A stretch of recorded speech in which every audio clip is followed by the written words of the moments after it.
లోకమునకు ఉప్పై ఉన్నారు. ఉప్పు అంటదంట అన్నేసి చూడు నన్నేసి చూడు అంటదంట.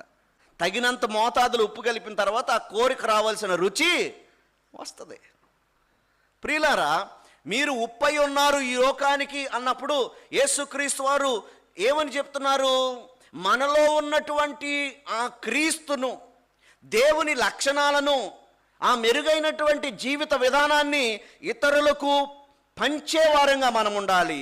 సాల్ట్ ఈజ్ కంటేజియస్ అని చెప్పుకోవచ్చు. రోమన్ సోల్జర్స్కి ఉప్పుని కొన్నిసార్లు జీతంగా కూడా ఇచ్చిన రోజులు ఉన్నాయంట.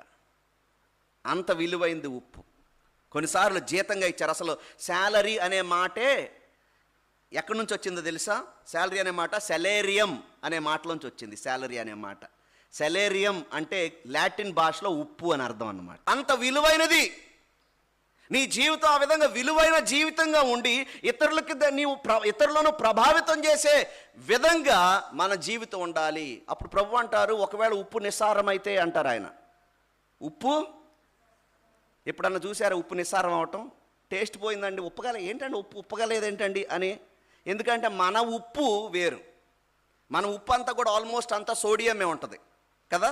కానీ ఇశ్రాయేలు దేశంలో దొరికే ఉప్పు కేవలము మన ఉప్పు లాంటిది కాదు. ఆ కిందంతా ఉప్పు బోల్డ్ అంత ఉంటుంది. అందులో సోడియమే కాకుండా వేరే మినరల్స్ ఉంటాయి.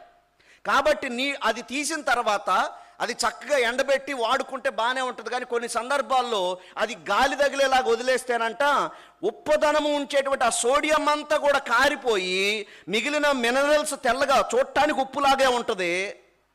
కానీ అది కూరలో వేస్తే రుచి మాత్రం ఉండదు. అందుకే మనకి కాన్సెప్ట్ అర్థం కాదు. ఉప్పు నిస్సారం అయితే ఏంటి, ఎలాగైద్ది అని అనుకుంటాం. కానీ ఇశ్రాయేలీకి బాగానే అర్థమైంది. ఎందుకంటే వాళ్ళ ఉప్పులు బోల్డ్ రకాలు ఉన్నాయి. మనకి ఇప్పుడు హిమాలయన్ సాల్ట్ దొరుకుతుంది, రాక్ సాల్ట్ దొరుకుతుంది. అలాగా మనకి ఇప్పుడు దాకా ఏం తెలుసు? కేవలం సముద్రం నుంచి చేసే ఉప్పే తెలుసు మనకి.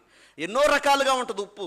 కాబట్టి వీళ్ళకి దొరికే రకం ఏంటంటే మిగతా మినరల్స్ కూడా ఉండేటువంటి ఉప్పు. కాబట్టి నీళ్లు తగిలినప్పుడు, చెమ్మ తగిలినప్పుడు ఆ ఉప్పుదనం పోయి ఉప్పులాగే ఉంటుంది కానీ దాంట్లో సారం ఉండదు. అప్పుడు దాన్ని ఏం చేస్తారు? రోడ్డు మీద పడేసి జనాలు తొక్కేసి వెళ్ళిపోతూ ఉంటారు. కానీ దానివల్ల ఉపయోగం లేదు. నీ జీవితం నిస్సారమైతే ఉప్పులాగా నీ జీవితం కూడా వ్యర్థంగానే ఉంటుంది.